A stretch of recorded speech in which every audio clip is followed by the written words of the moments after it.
दुख मुझे दे दो। शादी की रात बिल्कुल वो ना हुआ जो मदन ने सोचा था। जब चिकली भाभी ने फुसलाकर मदन को बीच वाले कमरे में धकेल दिया तो अंधु सामने शालों में लिपटी अंधेरे का भाग बनी जा रही थी। बाहर चिकली भाभी और दरियाबाद वाली फूफी और दूसरी औरतों की हंसी रात के खामोश पानियों में मिस्री की तरह धीरे धीरे घुल रही थी। औरतें सब यही समझती थीं कि इतना बड़ा हो जाने पर भी मदन कुछ नहीं जानता, क्योंकि जब उसे बीच रात से जगाया गया तो वो हड़बड़ा रहा था। कहाँ कहाँ लिए जा रही हो मुझे? इन औरतों के अपने अपने दिन बीत चुके थे। पहली रात के बारे में उनके शरीर शोहरों ने जो कुछ कहा और माना था, उसकी गूंज उनके कानों में बाकी ना रही थी। वो खुद रस बस चुकी थी और अब अपनी एक और बहन को बसाने पर तुली हुई थी। ज़मीन की ये बेटियां मर्द को तो यूं समझती थीं जैसे बादल का टुकड़ा है, जिसकी तरफ बारिश के लिए मुंह उठाकर देखना ही पड़ता है। ना बरसे तो मन्नतें माननी पड़ती हैं, चढ़ावे चढ़ाने पड़ते हैं, जादू टूने करने होते हैं। हालांकि मदन का लकाजी की इस नई आबादी में घर के सामने की जगह में पड़ा उसी वक्त का मुंतज़िर था। फिर शामते अमाल पड़ोसी सब्ते की भैंस उसकी खाट ही के पास बंधी थी, जो बार बार फंकारती थी, मदन को सूंघ लेती थी और वह हाथ उठा उठा कर उसे दूर रखने की कोशिश करता। ऐसे में भला नींद का सवाल ही कहाँ था। समुंदर की लहरों और औरत के खून को रास्ता बताने वाला चांद एक खिड़की के रास्ते से अंदर चला आया और देख रहा था। दरवाजे के इस तरफ खड़ा मदन अगला कदम कहाँ रखता है।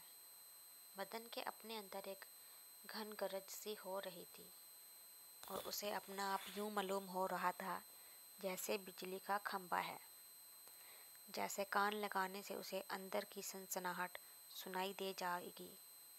कुछ देर यूं ही खड़े रहने के बाद उसने आगे बढ़कर पलंग को खींचकर चांदनी में कर दिया ताकि दुल्हन का चेहरा तो देख सके।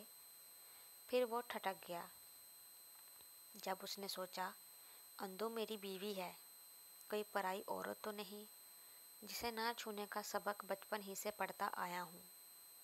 शाल में लिपटी हुई दुल्हन को देखते हुए उसने फर्ज कर लिया वहाँ अंधु का मुंह होगा, और जब हाथ बढ़ाकर उसने पास पड़ी गठरी को छुआ तो वही अंधु का मुंह था। मदन ने सोचा था वो आसानी से मुझे अपना आप ना देखने देगी, लेकिन अंधु ने ऐसा ना किया, जैसे पिछले कई सालों से वो भी इसी लम्हे की मुंतज़िर हो और किसी ख्याली भैंस के सूंघते रहने से उसे भी नींद ना आ रही हो। गायब नींद और बंद आंखों का कुर्ब अंधेरे के बावजूद सामने फड़फड़ाता हुआ नजर आ रहा था। ठोड़ी तक पहुंचते हुए आम तौर पर चेहरा लंबूतरा हो जाता है, लेकिन यहाँ तो सभी गोल था। शायद इसीलिए चांदनी की तरफ गाल और होंठों के बीच एक सायेदार खू सी बनी हुई थी, जैसी दो सरसब्ज और शदाब टीलों के बीच होती है। माथा कुछ तंग था, लेकिन इस पर से एकाएकी उठने वाले घुंघराले बाल। जब भी अंधु ने अपना चेहरा छुड़ा लिया, जैसे वो देखने की इजाज़त तो देती हो, लेकिन इतनी देर के लिए नहीं। आखिर शर्म की भी तो कोई हद होती है।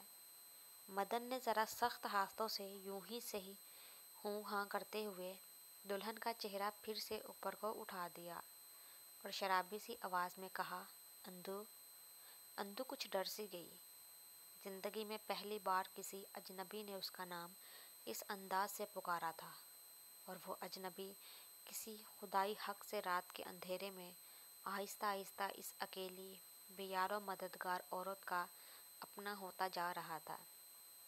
अंधु ने पहली बार एक नज़र ऊपर देखते हुए फिर आंखें बंद कर ली और सिर्फ इतना सा कहा, जी। اسے خود اپنی آواز کسی پتال سے آئی ہوئی سنائی دی۔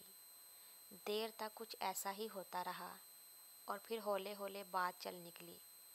اب جو چلی سو چلی، وہ تھمنے میں ہی نہ آتی تھی۔